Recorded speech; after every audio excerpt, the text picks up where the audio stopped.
যদি আমার এই গৌর গোবিন্দের লীলার রসাস্বাদনের মধ্যে যদি কোনো ভুল ত্রুটি বা রসভঙ্গ হয়ে থাকে, তা তো হবেই বাবা। নয় নয় করে আমাকে 2.5-3 ঘন্টা বলতে হবে। বলার মধ্যে বাবা ভুল ত্রুটি বা ভাষার ভুল হওয়া তো স্বাভাবিক। তাই আপনারা নিজ সন্তান মনে করে, নিজ অধম সন্তান মনে করে আমাকে ক্ষমা করে দেন। হরি বল, হরি বল। জেনে তাই সকল কমিটি দাদা ভাইয়েরা এত অক্লান্ত পরিশ্রম করে এবং আমার জগৎ জননী মায়েরা এত সুন্দরভাবে যে হরিবাসরের আয়োজন করেছে, যিনি আমাদের আমন্ত্রণ করেছেন, যিনি বায়না করেছেন, তার মুখে শুনেছি বাবা আমাদেরকে আমন্ত্রণ জানানোর পর আবার বন্ধ হতে বসেছিল। কিন্তু বলে না, তিনি যদি রাখে কেউ মারতে পারে না গো। তার ইচ্ছা ছাড়া যে একটা পাতাও নড়ে না। তার যদি ইচ্ছা থাকে, আজ ভগবানের আশীর্বাদে আবার সুন্দরভাবে, এত সুন্দরভাবে যে গড়ে উঠেছে, সকল মায়েদের চরণে এবং সকল কমিটি দাদা ভাইয়েরা যারা এত পরিশ্রম করে হরিবাসরটিকে ধরে রেখেছে, তাদের সবার চরণে আমার অসংখ্য ভক্তিপূর্ণ প্রণাম জ্ঞাপন করি। ভগবানের কাছে প্রার্থনা করি এইভাবে যেন প্রতিটা বৎসর দেখতে দেখতে যেন আরো উন্নতি হোক, আরো যেন ভালো হোক। কারণ একটা কথা কি জানেন মামা, এই বাস্তব জগতে একটা কথা বলতে দ্বিধাবোধ হচ্ছে না। 33 কোটি দেবদেবী তো বাবা। যদি শীতলা কালী পূজা হয়, দেবদেবীর অন্যান্য পূজা হয়, কোনো যদি চাঁদা চাইতে যদি গৃহে যায়, গলার জোর দিয়ে বাবা জোরপূর্বক বলতে পারে, পাড়ায় শীতলা কালী পূজা হচ্ছে রে, 101 টাকা দিতে হবে। তাই মানুষ দিতে রাজি। কেন জানে? আরো ভালো করে বাবা 101 টাকা কেন, 201 টাকা পর্যন্ত দিয়ে বলে, ওরে ভালো করে করবি যেন ডিজে বক্সটা আসতে পারে। কিন্তু হরি নামের জন্য কখনো গলায় জোর দিয়ে নয় গো মা, দৈনতা হিসাবে প্রতিটি গৃহের দ্বারে গিয়ে করজোরে বলে, হরে কৃষ্ণ হরি বল, হরিবাসর হচ্ছে, 10 টাকা কি দেওয়া যাবে বাবা? যারা কমিটি, যারা এগুলো চালনা করে, তাদের মনের কথা বাবা একবার ভালো করে জিজ্ঞাসা করবেন। ওই 10টা টাকা দেওয়ার আগে 10টা কথা কিন্তু তাদেরকে শুনতে হবে। ওই 10টা টাকা দেওয়ার আগে 10টা কথা শুনতে হয়। তাই তারা মুখ বুজে সহ্য করে যে বাবা কথা শোনাচ্ছিস, তাই দে বাবা, 10 টাকা তো অন্তত দে। কারণ একটা হরিবাসর চালাতে গেলে বাবা অর্থের প্রয়োজন। তবে লোকের মুখে শুনেছি এবং আমার বাবার মুখে শুনেছি, এই হরিবাসরটা নাকি অনেক দীর্ঘদিনের। এটা 1 বছর 2 বছরের নয়, অনেক বহু বছরের। যেমন কমিটি মায়েদের বাবাদের যেমন একটা দায়িত্ব থাকে হরিবাসরটিকে ধরে রাখার, তেমন ঠিক তেমনি ভক্তমণ্ডলী বাবা এবং মায়েদের আপনাদের চরণ ধরে আমি অনুরোধ করে যাই, আপনাদেরও দায়িত্ব থাকে এই হরিবাসরটিকে রক্ষা করা। কারণ অনেক বাধা বিপত্তি কিন্তু এই হরিবাসরই আসে, ভগবানের নামে আসে, অন্য কোনো দেবদেবী পূজায় আসে। ভগবানের হরিবাসরে আসে, বলে কেন? এটাই তো ভগবানের লীলা গো। ভগবান যে কোষ্ঠী পাথরে ঘষে দেখে নেয় তুমি কেমন ভক্ত। তুমি কি ভক্ত নাকি ভক্ত? প্রভু পরীক্ষা করে তুমি আমাকে ধরে রাখার জন্য কতটা পরিশ্রম করছো, কতটা ভালোবাসা দেখাচ্ছ। দিকে দিকে চারিদিকেই এত আমরা ধর্ম ধর্ম করে বেড়াই। এখন হিন্দু বাবা, হিন্দুদেরই ধর্মকে নিয়ে কত সমালোচনা হচ্ছে। কথাটা হচ্ছে ধর্ম ধর্ম করি, ধর্ম আর কিছু নয়, ধরে রাখার নামই হচ্ছে ধর্ম। যে তাকে ধরে রাখবে সে বাঁচতে পারবে। একটা অপ্রিয় সত্য কথা কি জানেন বাবা? পৃথিবী আছে বলে ধর্ম নয়, ধর্ম আছে বলে এখনো পৃথিবী আছে। একবার যদি ধর্ম চলে যায়, এই ধরাধাম আর বেশি দিন থাকবে না। আস্তে ভক্তমণ্ডলী মা, আহা হরি বল, হরি বল, একটু আস্তে। এই জন্য ধরে রাখো, ধরে রাখতে পারলে তবে বাঁচতে পারবেন না। এই জন্য করজোরে আপনাদেরকে নিবেদন, যার যেমন সামর্থ্য দিয়ে আপনি হরিবাসরটিকে ধরে রাখুন। কারণ দান তো বাবা দুই প্রকার, অর্থদান আর ক্রিয়াদান। যার কাছে সামর্থ্য আছে সে অর্থ দিয়ে সুন্দর করে আরো সজ্জিতভাবে সাজাতে পারে। যার কিনা বাবা দিন আনি দিন খাই, বলে বাবা আমাদের নিজেদেরই ভালো কিছু জোটে না, ভগবানের কি জন্য দেব গো। কারো যদি মনে এই ভাব আসে, তার জন্য ক্রিয়াদান। অর্থ দিয়ে যদি সাহায্য না করতে পারি, হরিবাসরের জন্য একটু পরিশ্রমটা করে দিই। এখানে যদি অপরিষ্কার থাকে তাহলে সেটা পরিষ্কার করে দিই। এই যে করা ক্রিয়াদান, ভগবানের 64 প্রকারের সেবা, একটা দুটো নয় গো। কারণ তিনি যে দেখে, কেউ না দেখুক তিনি দেখে, আর কেউ দেখে না। করলে আপনি পাবেন, আর কেউ পাবে না। এই জন্য করজোরে নিবেদন, আপনারা সবাই মিলে একটু এই হরিবাসরটিকে ধরে রাখুন।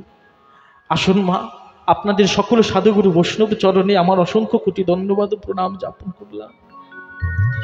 তারপরে জানাই, এত সুন্দর সাউন্ডদাতা, খুবই ভালো লাগলো বাবা। হরিবল হরিবল। তারও অবদান কিন্তু কম নয়, তাই তার চরণে আমার অসংখ্য ভক্তিপূর্ণ প্রণাম জ্ঞাপন করলাম। ভগবানের কাছে প্রার্থনা করি আপনারা যেন সবাই সুস্থ থাকেন, ভালো থাকেন, আর এইভাবে হরি ভজন ও কৃষ্ণ ভজনের দ্বারায় নিজেদের এই জীবনটাকে যেন অতিবাহিত করতে পারে। আসুন বাবা, যে লীলারস আমরা আস্বাদন করব, অনেক ভক্ত লীলা কিন্তু আমরা আস্বাদন করে থাকি, অনেক ভক্তের জীবনী কিন্তু আমরা অনেকে আস্বাদন করেছি।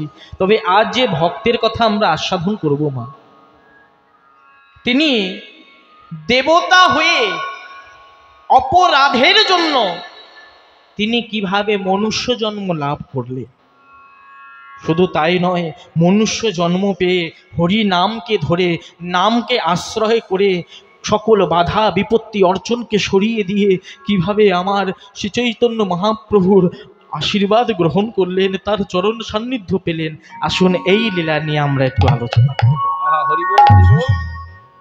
তবে একটা কথা মা, সেই ভক্ত আর কেউ নন, যিনি ভগবান জগৎ চিন্তামণি শ্রীহরি শ্রীকৃষ্ণের নাভি কমল হইতে সৃষ্টি, যাকে আমরা বলি চতুর্মুখী, যাকে আমরা বলি পদ্মজলি, তিনি হচ্ছেন আমাদের সৃষ্টিকর্তা ব্রহ্মা।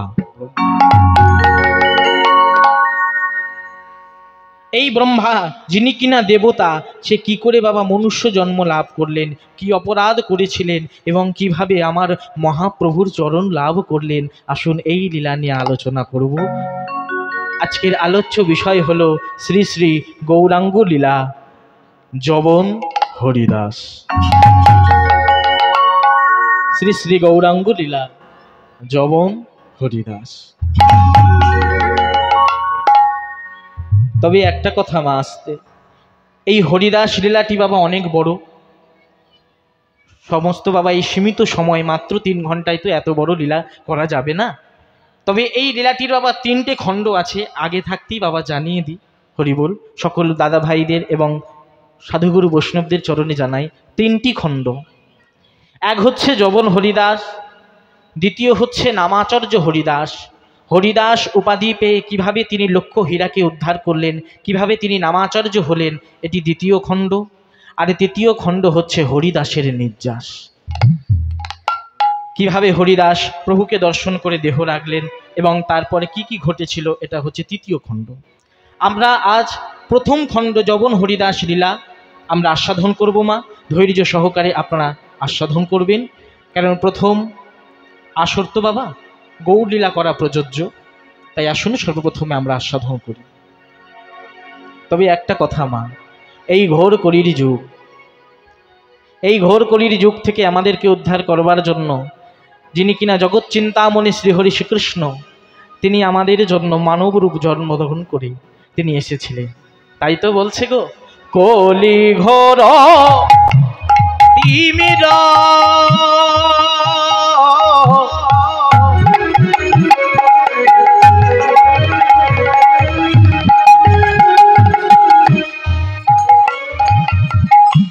আমার গোনাশল জগজন আজ কুলি করো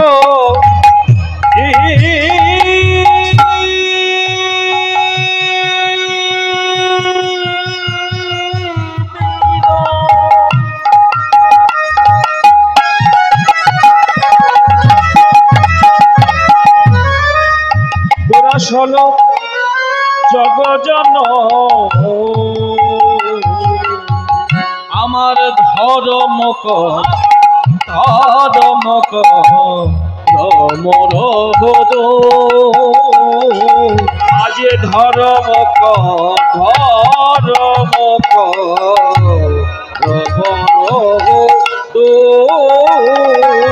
জীবের ধর্ম কর্ম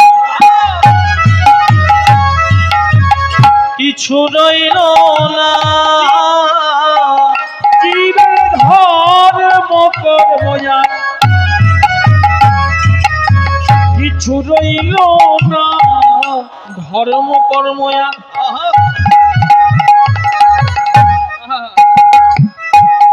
কিছু রইল না, জীবের ধর্ম কর্ম কিছু রইল না, কারণ কলি এসে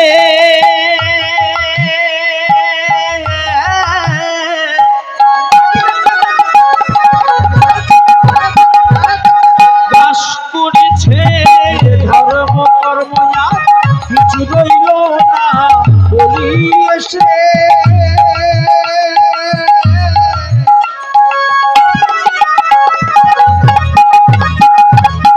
বাস করেছে, ধর্ম কর্ম কিছু রইল না। কি বলছে? কলিঘোর অতিমির গোরাশল জগজন ধর্ম কর্ম রহুরি। বলছে ধর্ম কর্ম বলে আর কিছু রইল না। বলে কেন গো? কারণ কলি এসে গ্রাস করেছে। এখানে একটা প্রশ্ন, ভক্তমণ্ডলী বাবারা মায়েরা, আমরা অনেকেই বাবা আলোচনা করে থাকি, অনেকেই আমরা বলে থাকি বাবা কলির যুগ চলছে বলে চারিদিকে এত অনাচার অবিচার হচ্ছে, কলির যুগ চলছে বাবা, মারামারি কাটাকাটি হচ্ছে, মিথ্যাচার চলছে, অবিচার হচ্ছে, ঘোর কলির যুগ, আমরা কথায় বলে থাকি না? প্রশ্ন হলো কলিটাকে, আমরা যে এত কলি কলি করে থাকি, কলিটাকে, কলিকে দেখতে কেমন, কলির ধর্মটাকে? তাই তো বলছে এটা জানতে গেলে বাবা আমাদের একটু যেতে হবে দ্রাপর যুগ শেষ আর কলির শুরু। দাপর যুগ এখনো বাবা শেষ হয় নাই, অর্থাৎ যাকে বলা হয় বৈব সত্য মন্বন্তরে। দাপর যুগ শেষের দিকে আর কলির আরম্ভ। আর ঠিক সেই সময় বাবা, তখনকার দিনের মানুষ, এখন বাবা ঘর থেকে বাইরে বেরোলেই চারিদিকে এত যানবাহন, নিজেদের প্রাইভেট গাড়ি আছে বাবা, মোটরসাইকেল, সাইকেল বলুন, বা প্রত্যেক ঘরে বাইরে বেরোলেই বাবা টোটো, অটো, অনেক কিছু বেরিয়েছে। কিন্তু তখনকার দিনে কোনো আত্মীয় বাড়িতে যেতে গেলে বাবা এত যানবাহন ছিল না। তখনকার দিনে বাবা পদব্রজে বা পায়ে হেঁটে যেতে হতো। তা তখনকার দিনের একজন ব্যক্তি বাবা, তিনি আত্মীয় বাড়িতে যাচ্ছেন পদব্রজে, মাঠের পর মাঠ যেতে যেতে, মাঠের পর মাঠ যাচ্ছে গোমা। সময়টা ছিল কখন? এই জ্যৈষ্ঠ মাস। ভক্তমণ্ডলী মায়েরা মন দিয়ে শ্রবণ করবে। জ্যৈষ্ঠ মাস অর্থাৎ দ্বিপহর কাল, পদব্রজে যেতে যেতে হঠাৎ বাবা, এই যে যা গরম পড়েছে, হরিবল হরিবল, ওমা গরম পড়েছে তো নাকি না ঠান্ডা? হরিবল বলে যা গরম পড়েছে বাবা, এখন এসি কিনলে হয় নাকি? সবার ঘরে আছে, পাখায় মানছে না। হরিবল। তা সেই প্রখর রোদ্দুরে বাবা মাঠের পর মাঠ হেঁটে যাচ্ছে, এত প্রখর রোদ্দুর, গরমে পিপাসায় কণ্ঠ অষ্টাগত। চারিদিকে দেখছে কোথাও জলাশয় নয় যে আমি জল পান করব, শুকিয়ে যাচ্ছে গলা। যেতে যেতে হঠাৎ নয়নে পড়েছে বাবা, জলাশয় নেই তো কি হয়েছে, দুপাশে দুদিকে বড় বড় তরমুজ ফলেছে। সুন্দর সুন্দর বাবা বড় তরমুজ ফলেছে, কিন্তু তরমুজটা যে সে নেবে, সে কোথাও চাষি ভাইয়াকে দেখতে পাচ্ছে না যে আমি তার কাছ থেকে বলে আমি তরমুজটা নেব, কোথাও কাউকে দেখতে পাচ্ছে না। মনে মনে ভাবছে না বলে যদি নিশাবো বাবা, এটা তো চর্য বৃদ্ধি হয়ে যাবে, আর তখনকার দিনে চুরি করা বাবা মহাপাপ। হঠাৎ পথিক মনে মনে করছে যা হয় হবে, আগে নিজের প্রাণ তো বাঁচাই। শেষে একটা বুদ্ধি বার করলেন কিনা, একটা বড় দেখে তরমুজ তুলে, আর সেই জায়গায় যদি সেই তরমুজের দাম যদি হয় 4 আনা, তাহলে দ্বিগুণ অর্থাৎ 8 আনা রেখে দিল। তাহলে দ্বিগুণ পয়সা সেখানে রেখে দিলেন, তাহলে কি হবে? চাষি ভাইয়া যদি এসে দেখে এখানে একটা বড় তরমুজ ফলেছিল, তরমুজটা গেল কোথায়? এসে কি দেখবে বাবা, তরমুজের বদলে অর্থ রাখা আছে, আর সে যদি নিয়ে নেয় তাহলে আমার চুরি করা হবে না। এবার মনের আনন্দে বাবা তরমুজটা নিয়ে একটা বড় বৃক্ষের তলায় ছাওয়ায় বসে তাকে ভালো করে বাবা ফাটিয়েছে। এবারে ফাটিয়ে যেই বাবা মহা আনন্দে ওই তরমুজটা বদনে দিতে যাবে, এমন সময় কে যেন পিছন থেকে বাবা জোরে প্রহার করলো।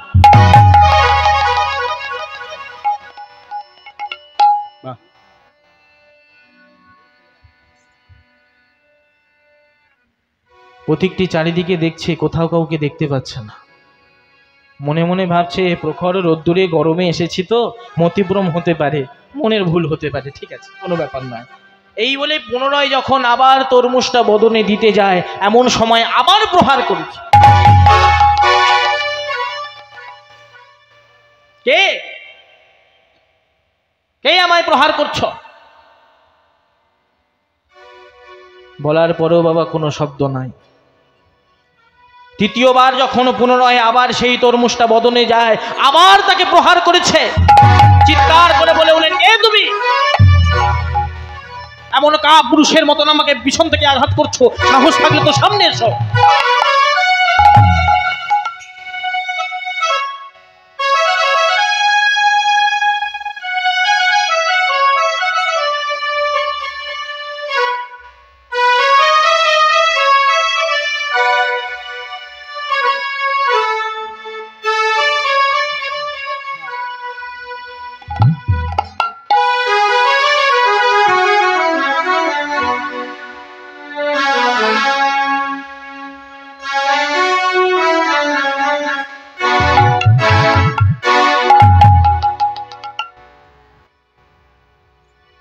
তৃতীয়বার প্রহার করা মাত্র উচ্চ স্বরে যখন বলে উঠলেন, কে তুমি? এমন কাপুরুষের মতন আমাকে পিছন থেকে আঘাত করছো, সাহস থাকলে তো সামনে এসো, আমি তোমাকে সম্মুখে দেখতে চাই। কে তুমি? কে যেন বলে উঠল, আমি কলি।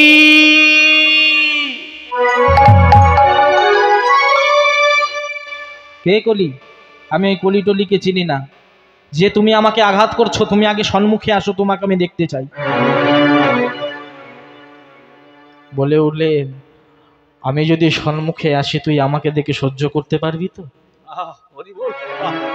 আরে আগে তুমি সামনে তো এসো, আগে তোমাকে আমি দেখি, তারপরে সহ্য করতে পারবো কি পারবো না সেটা পরে দেখা যাবে, আগে তুমি সম্মুখে এসো।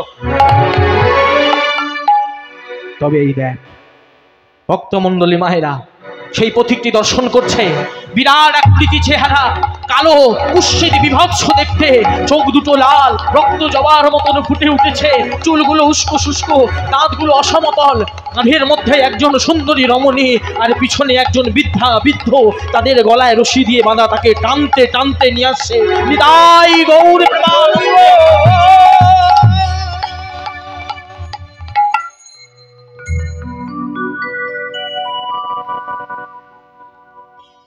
কলির স্বরূপ, এমন একটা বিভৎস রূপ দর্শন করে বাবা সেই ব্যক্তি আর সহ্য করতে পারল না। দর্শন করা মাত্রই থরথর করে কাঁপছে। কে তুমি? সামনে যে কলিকাল আসছে, ওই কলিকালের রাজা হচ্ছে আমি। আজ থেকে আমার কথায় চলতে হবে, আমার কথায় পড়তে হবে, আমার কথা মেনে যদি তুই চলতে পারিস তবেই তুই বাঁচতে পারবি, নচেত তুই বাঁচতে পারবি না। ব্যক্তিটি জিজ্ঞাসা করলেন, আচ্ছা তোমার কাঁধে যে সুন্দরী রমণী সেটা কি বলতে পারো? ও তবে শোন, কাঁধে যে সুন্দরী রমণী আছে এটা আর কেউ নয়, ইনি হচ্ছে আমার স্ত্রী। ভক্তমণ্ডলী মায়েরা, ঘোর কলির যুগ, এখন স্ত্রীর মর্যাদা কাঁধে, এখন মাথায় বললেও বাবা ভুল হবে না। এখনকার দিনে বাবা মাথায় উঠে গেলেও বাবা ভুল হবে না, যা যুগ চলছে ঘোর কলির যুগ। স্ত্রীর কথায় পড়তে হবে, স্ত্রীর কথায় চলতে হবে। অনেক মায়েরা আছে বাবা হয়তো মনে মনে খারাপ ভাবে, বাবা এমন করে বলছো, কিন্তু যেটা সত্য বাবা, এখন তাকে ছাড়াও চলবে না আর থাকলেও চলবে না। তার কথায় না চললে এখনকার দিনে বাবা তোমাকে অনেক পস্তাতে হবে। ব্যক্তিটি জিজ্ঞাসা করলো, তা নয় বুঝলাম, কিন্তু পিছনে যে বৃদ্ধ বৃদ্ধা যাদের গলায় তুমি রশি দিয়ে বাঁধে টানতে টানতে নিয়ে আসছো, এরা কারা? বলে, এরা কারা জানো? এরা আর কেউ নয়, এরাই হচ্ছে আমার জন্মদাতা পিতা।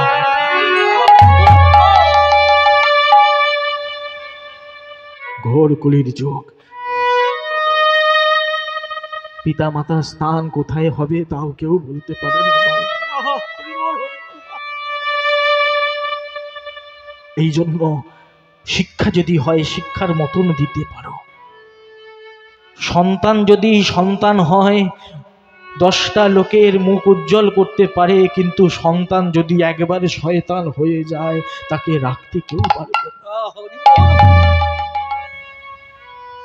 এই জন্য শিক্ষা এমন ভাবে দিন যাতে আপনারা নিজেরা বাঁচতে পারে।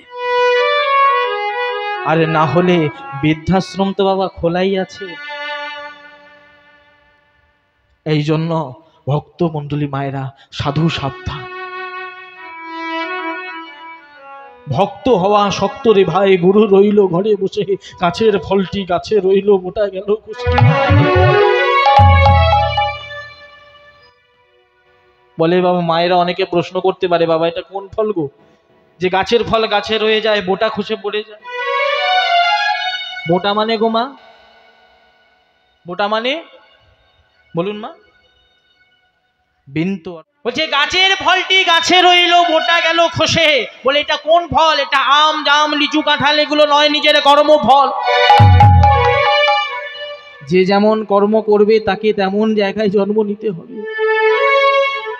কেউ রাজার ঘরে সোনার চামচ মুখে দিয়ে জন্ম নিচ্ছে, আবার কেউ নিচ্ছে বাবা ওই রাস্তা খুঁড়ে স্টেশনে যেখানে বাস করে সেখানে জন্ম নিচ্ছে।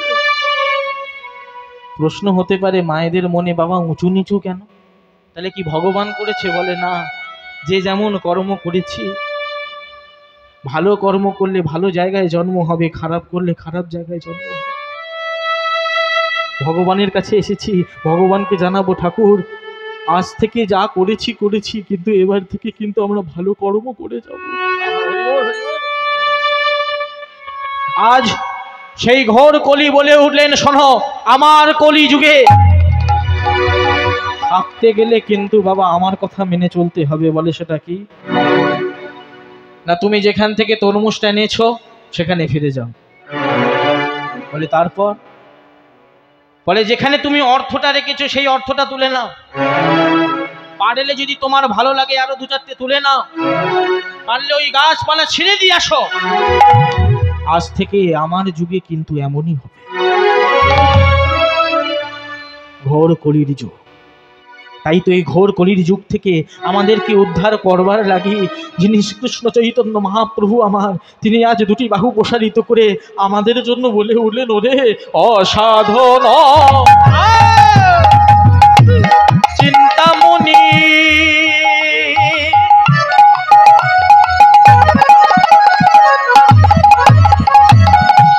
বিধি মিলা লয়ানি, আরে অসাধন চিন্তা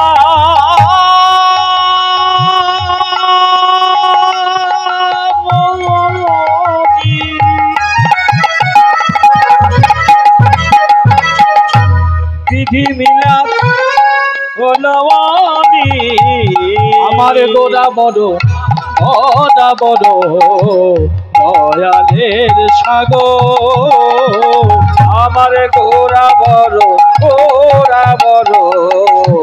দয়ালের ঠাকুর আমি এমন দয়া দেখি নাই রে আমি এমন দয়া দেখি নাই রে ধেয়েছে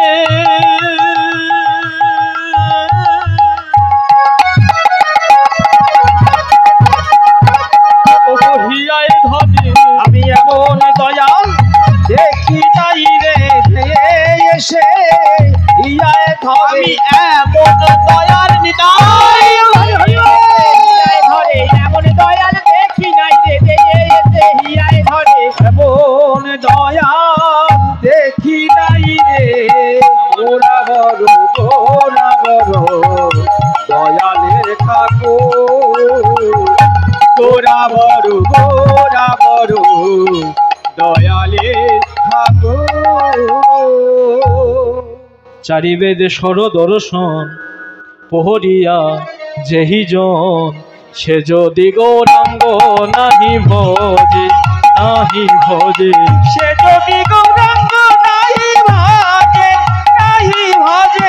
মিছেই তার অধ্যায়ন লোচন বিহন জন মিছেই তার অধ্যায়ন লোচন বিহন জন মিছেই তার অধ্যায়ন লোচন বিহন জন মিছেই তার অধ্যায়ন লোচন বিহন জন অন্ধের দর্পণে কি বাকার আরে অন্ধের দর্পণে কি বাকার অন্ধের দর্পণে কি বাকার আস্তে একটু ভেঙে দিই ছোট করে বলছে চারিবেদ সরদর্শন পড়িয়া যেই জন সে যদি গৌরাঙ্গ নাহি ভজে বলে আমি বেদ বিদ্যা চার বেদ সব পড়ে নিয়েছি গুমা ভাগবত চৈতন্য চরিতামৃত গীতা সমস্ত কিছু আমার ওই অধ্যয়ন করা আছে হ্যাঁ বলে আমি বেদ বিদ্যা সব অর্জন করেছি জ্ঞান অর্জন করেছি আমি একজন ব্যারিস্টার একজন ডাক্তার একজন উকিল আমি কি ওই রকম ভাবে একটা নোংরা চটে আমি বসে নাম শ্রবণ করব আমার কি একটা ওয়েট নেই আমার কি সম্মান নেই একটা অহংকার নাই হরি বল কারো মনে যদি এই বেদ বিদ্যার জ্ঞান যদি থাকে বাবা সে কখনো আমার গৌরচরণকে সার করতে পারবে না কারণ ভগবান বলেই দিয়েছে আমি দুটো জিনিস সহ্য করতে পারি না সেটা হচ্ছে এক হচ্ছে ভক্তের চোখের জল আর এক হলো ভক্তের অহংকার কোথায় বলেছে এখানে আমার কথা বলতে আমি আসি নাই বাবা আপনারা যে ধৈর্য সহকারে এখানে বসে আছেন নিজেদের অমূল্য সময়টা এখানে দিচ্ছেন আমি নিজের কথা বলতে আসি না শাস্ত্রে লেখা আছে বলে কোথায় শ্রীমদ্ ভাগবত গীতায় ৮৮ অধ্যায় ৫৮ নম্বর শ্লোকে বলেছে মোচৈরি সর্ব দুর্গার্নি মধ্য প্রসাদত তুরি শোষি অর্থ চেত তমহংকার শ্রেষ্ঠী বিনঙ্কুশী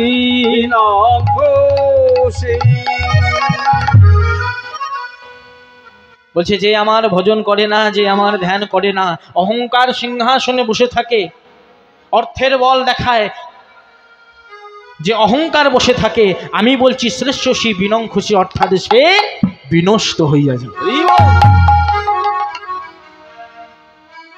তাই বলছে চারিবেদ সরদর্শন পড়িয়া যেইজন সে যদি গৌরাঙ্গ নাহি ভজে আমার গৌর হরিকে যে বুঝলো না একবার দুফোঁটা নয়নের জল দিয়ে তাকে ডাকলো না তার অবস্থাটা কি না বলছে অন্ধের দর্পণে কি বা কাজ একটা ভক্তমণ্ডলী মায়েরা বলুন তো মা আপনাদের কাছে যদি যে অন্ধ তাকে যদি একটা দর্পণ দিয়ে বলে আপনার বদনটা দর্শন করুন তো দেখতে পাবে না পাবে ওই দেখুন মা আমার হায়া করছে পারবে গো মা পারবে হরি বল আচ্ছা অন্ধকে যদি একটা দর্পণ দেওয়া হয় সে তো দেখতে পাবে না তা ঠিক তেমনি এত বেদ বিদ্যা এত জ্ঞান অর্জন করার পরও যদি আমার গৌরচরণকে সার না করে সে বাবা অন্ধের সম তাই তো বলছে সে তো অন্ধের সময় আছে গৌরচরণ সার করেছে অন্ধের সময় আছে গৌরচরণ না বুঝেছে অন্ধের সময় আছে গৌরচরণ না বুঝেছে অন্ধের সময় করেছে যে জন গৌর চরণ ভজেছে মুখে হরি হরি হরি বলে গৌর চরণ ভজেছে মুখে হরি হরি গৌর চরণ ভজেছে সময় আছে